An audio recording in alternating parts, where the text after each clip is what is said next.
कच्चे तेल की कीमतों में आज फिर तेजी देखने को मिली है। ब्रेंट क्रूड का भाव 2% उछलकर $96 प्रति बैरल तक पहुंच चुका है और इसकी सबसे बड़ी वजह मिडिल ईस्ट में बढ़ता तनाव है। हूती विद्रोहियों के सऊदी तेल टैंकर्स पर हमलों से क्रूड की कीमतों में 6 हफ्ते के भीतर लगातार बढ़ोतरी हुई और ये बीते 6 हफ्तों में हाई लेवल पर पहुंच चुकी हैं कीमतें। अमेरिका ने चेतावनी दी है कि अगर ईरान ने फिर हमला किया तो उसके प्रमुख सभी पावर पॉइंट्स को निशाना बनाया जाएगा। अमेरिका ने खुली चेतावनी दी है। ईरान ने भी इस बात पर हमले की बात कही है। मिडिल ईस्ट में बढ़ते तनाव की वजह से कच्चे तेल की कीमतों में लगातार तेजी बनी हुई है। आपको बता दें, इस महीने अब तक ब्रेंट क्रूड तकरीबन 30% तक महंगा हो चुका है।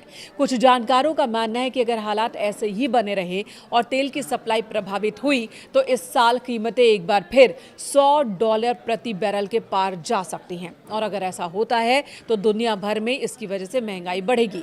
भारत पर इसका कितना असर होगा ये मैं आपको बताऊंगी, लेकिन उससे पहले जान लीजिए कि मौजूदा परिस्थिति क्या है।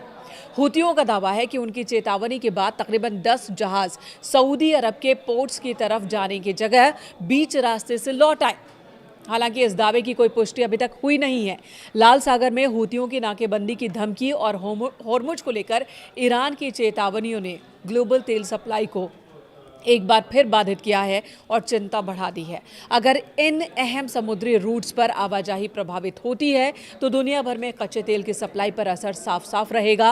हालांकि अमेरिका में पिछले सप्ताह कच्चे तेल का रिजर्व 40 लाख बैरल बढ़ गया और इसकी वजह से रिफाइनरीज में कम प्रोसेसिंग, तेल निर्यात में गिरावट और आयात बढ़ना बताया गया।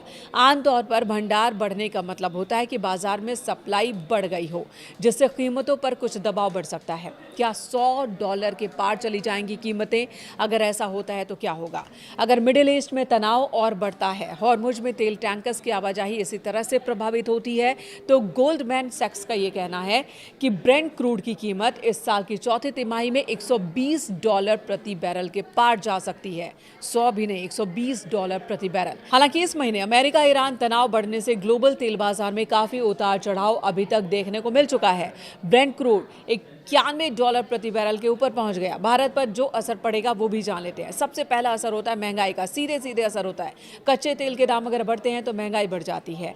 हिसाब किताब कैसा है आप जान लीजिए। कच्चे तेल के दाम में अगर $1 की बढ़ोतरी होती है तो भारत का सालाना आयात बिल 3000 करोड़ रुपए बढ़ जाता है, जिससे पेट्रोल, डीजल और अन्य वस्तुओं की कीमतें बढ़ जाती है। आम जनता की जेब पर भारी पड़ती है ये कीमतें, यानी कि वजन बढ़ जाता है, बोझ बढ़ जाता है। चालू खाता घाटा बढ़ जाता है। सीएडी, तेल महंगा होने से भारत का विदेशी मुद्रा का खर्च बढ़ जाता है, जिससे चालू खाता घाटे और राजकोषीय घाटे पर दबाव पड़ता है। शेयर बाजार और सेक्टर्स पर भी इसका सीधा सीधा असर होता है। एविएशन यानी कि विमानन, पेंट और टायर बनाने वाली कंपनीज की लागत बढ़ जाती है, जिससे उनके मुनाफे पर असर पड़ने लगता है। अपने मुनाफे को बरकरार रखने के लिए उत्पाद पर ये कंपनियां बढ़ा देती हैं अपनी दरें, टिकटों को महंगा कर देती हैं ताकि उनका जो घाटा है, उनका नुकसान, उसकी भरपाई कर सके। दूसरी तरफ ओएनजीसी और ऑयल इंडिया जैसी घरेलू तेल उत्पादक कंपनियों को ऊंचे दाम का सीधा फायदा मिलता है। तो ये असर भारत पर देखने को मिल सकता है आने वाले दिनों में। भारत सरकार का क्या कहना है? भारत सरकार का कहना है कि हमने अपनी तैयारी पूरी की है, हमारी नज़र मौजूदा परिस्थितियों पर बनी हुई है। अगर क्रूड ऑयल के दाम बढ़ते हैं तो इसका थोड़ा असर भारत में भी उपभोक्ताओं को उठाना पड़ सकता है, लेकिन सरकार की कोशिश होगी कि भारत में आम ग्राहकों की जेब पर इसका बहुत ज़्यादा असर न पड़े।